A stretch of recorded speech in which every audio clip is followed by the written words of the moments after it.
प्रश्न, मृत्यु के बाद मनुष्य का क्या होता है?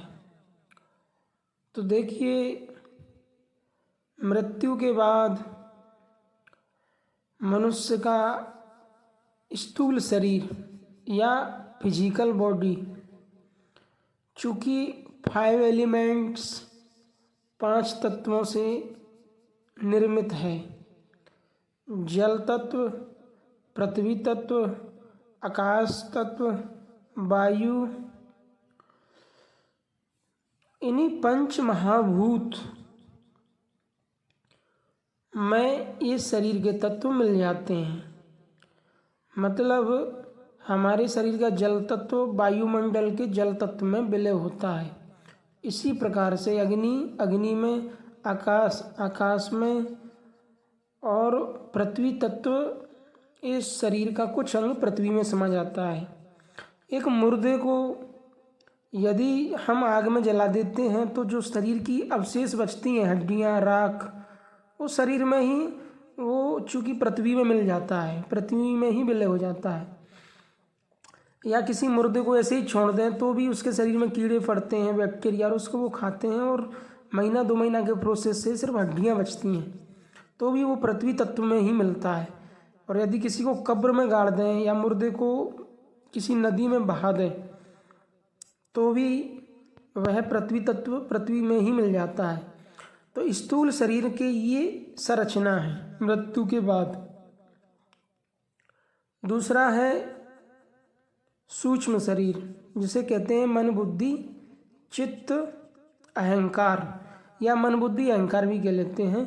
तो ये अष्टधा मूल प्रकृति, जल, अग्नि, मिट्टी, वायु और आकाश, और मन, बुद्धि, अहंकार, ये अष्टधा मूल प्रकृति वायुमंडल में बाहर भी है और आपके शरीर मन का निर्माण भी करती है। तो ये अष्टधा मूल प्रकृति में ही आपका शरीर और आपका प्राण समाहित हो जाता है। मतलब मृत्यु के बाद सब कुछ खत्म। तो ये अपरा प्रकृति से बना है हमारा शरीर, और हमारा मन, बुद्धि, चित्त, अहंकार ये जड़ है। मन, बुद्धि, चित्त, अहंकार भी जड़ है और ये 5 महाभूत भी जड़ हैं। अष्टधा मूल प्रकृति जड़ है, अपरा प्रकृति है। दूसरी है परा प्रकृति, चेतना। तो वास्तव में इस शरीर में जो चेतना है उसका क्या होता है? तो चेतना जो है वो भी अनंत चेतना में समाहित हो जाती है। तो व्यक्तिगत जिसकी मृत्यु होती है उसका सब कुछ खत्म, लेकिन परा प्रकृति और अपरा प्रकृति या जड़ और चेतन मिलकर के बहुत से जीवों का निर्माण करते हैं। बहुत से मनुष्य, जानवर, पशु, पक्षी, शैवाल, कीट, पर्वत, पृथ्वी, सूर्य, चंद्रमा, ब्रह्मांड, यूनिवर्स, अनंत उज्जर यूनिवर्स, इस सब को सक्रिय करते हैं, क्रियाशील करते हैं, उत्पन्न करते हैं। वो है परा प्रकृति, अपरा प्रकृति, जिसे आज का आधुनिक डिजिटल साइंस डार्क मैटर और डार्क एनर्जी कहता है। तो प्रकृति के 2 आयाम हैं, 2 डायमेंशन, परा, अपरा, जड़, चेतन। और हमारे शरीर में भी 2 डायमेंशन हैं, एक तो जड़ प्रकृति है, दूसरी चेतना है, चेतन प्रकृति। तो हमारा शरीर और हमारा मन, बुद्धि, अहंकार ये दोनों जड़ शरीर हैं, और चेतना इन दोनों शरीरों में व्याप्त है, इसलिए उसको ऊर्जा शरीर भी कह देते हैं। कहीं कहीं महापुरुषों ने उसको कारण शरीर भी कहा, लेकिन असल में स्थूल शरीर, सूक्ष्म शरीर और कारण शरीर ये तीनों शरीर अपरा प्रकृति के अंतर्गत हैं।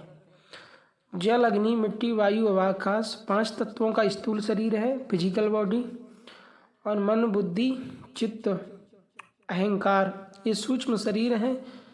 ये भी अपरा प्रकृति से बना है, और इसमें जो 3 गुण हैं, सात्विक, राजस, तामस, ये भी प्रकृति के ही गुण हैं, ये भी अपरा प्रकृति ही है। और जो परा प्रकृति है, चेतना, वो है इस शरीर में चैतन्यता, जीवंतता। नाखून से लेकर सर के बालों तक पूरे शरीर में जो अनुभूति होती है वो चेतना के चलते होती है। तो उस चेतना को हम चेतन शक्ति या फिर परा प्रकृति भी कह सकते हैं। तो मृत्यु होने के बाद ये दोनों प्रकृतियों से हम निर्मित हैं और दोनों में ही समा जाते हैं, विलय हो जाते हैं, खत्म हो जाते हैं। लेकिन ये प्रकृति अनादि है, हमेशा से थी है, आगे रहेगी। तो प्रकृति जब संयोग बैठता है दोनों का, तो फिर ये सब पैदा होता है, अनंत प्राणी, जीव जगत, जन्म मरण, शरीर, संसार, सृष्टि।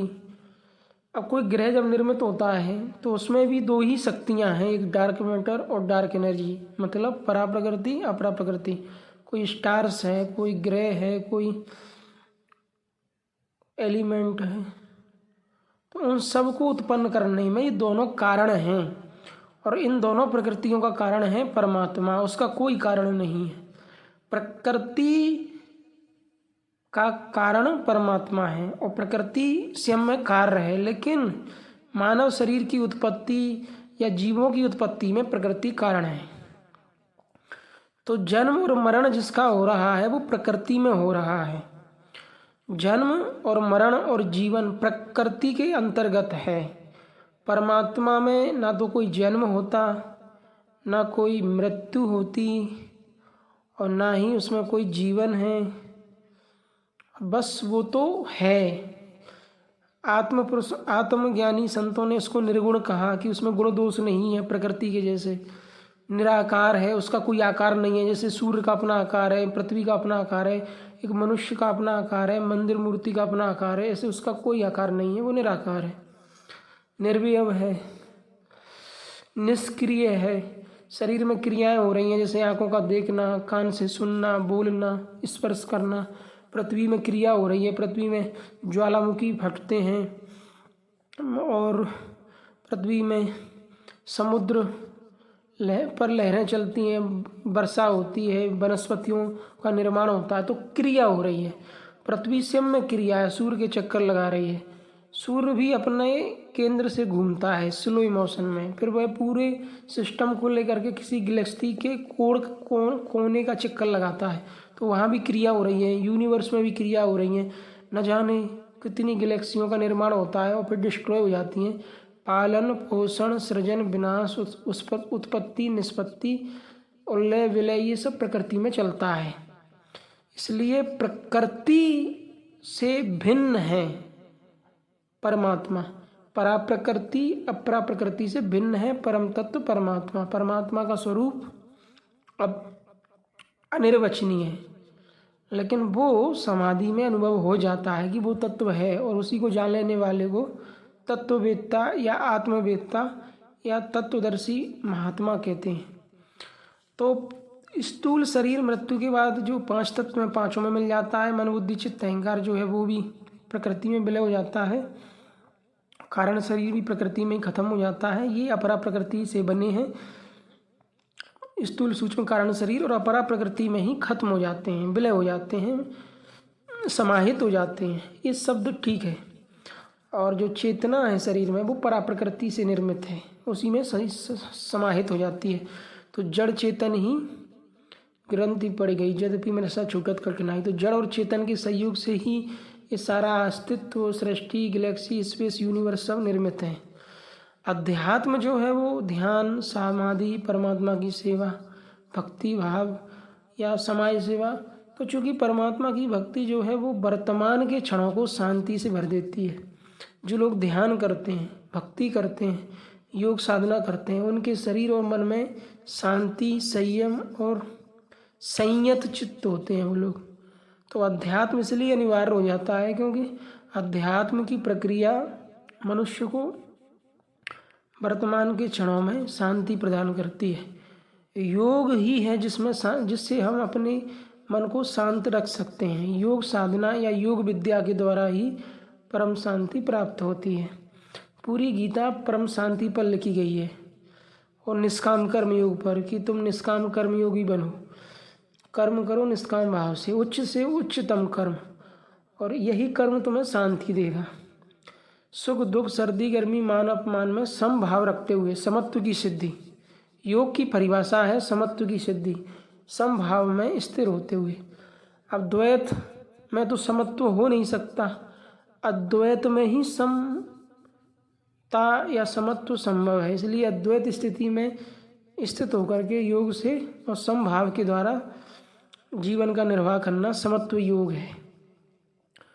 तो ये समझ में आ जाता है कि किसी भी चीज़ का जो अर्थ होता है वो चिंतन से साफ होता है। यदि हमें कोई भी प्रश्न होता है उसमें यदि हम ध्यान में डूब के गहन चिंतन करें तो हमारे अंतरात्मा से वो चिंतन के द्वारा अर्थ मिल जाता है, कोई भी प्रश्न हो। ओम श्री परमात्मा ने नमः।